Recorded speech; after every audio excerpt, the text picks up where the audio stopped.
Au Sénégal, des résultats considérables ont été enregistrés dans la lutte contre le paludisme, traduit par une baisse significative de la mortalité et de la morbidité.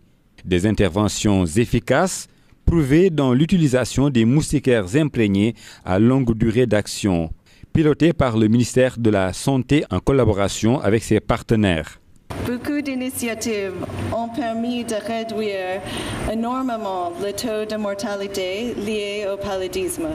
Parmi ces actions, les campagnes de distribution gratuite de Milda, qui visent à couvrir chaque lieu de couchage dans le pays avec un moustiquaire, occupent une place très importante compte tenu de leur objectif de couverture universelle.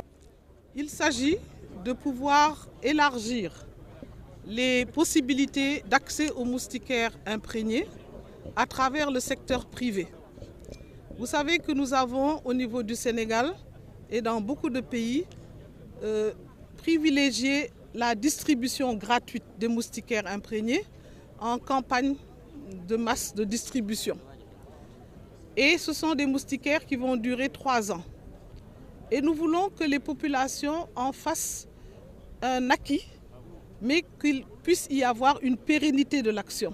L'introduction de la Milda dans le secteur privé vise l'éradication du paludisme au Sénégal par une couverture de 90% des couchages des ménages à travers le pays. Des efforts constants qui vont contribuer à améliorer la survie de l'enfant et la santé maternelle selon le coordonnateur national du PNLP. La couverture universelle est l'objectif décliné par le programme, c'est-à-dire que toutes les populations, où qu'elles soient, puissent disposer d'une moustiquaire imprégnée à longue durée d'action et qu'elles puissent se protéger par rapport aux piqûres des moustiques. Et dans le cadre de la mise en œuvre de cette couverture universelle, nous avons depuis 2010 déroulé des campagnes de distribution gratuite dans les régions et aujourd'hui nous avons couvert les 14 régions du Sénégal. Mais ces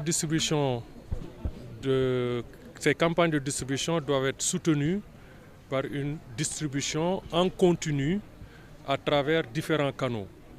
Et les premiers canaux que nous avions identifiés, c'était les structures sanitaires où les populations venaient en consultation, mais aussi les circuits de distribution communautaire avec la contractualisation avec les organisations communautaires de base. Ces 10 dernières années, les pays africains ont fait des progrès louables dans la prévention et la lutte contre la pandémie.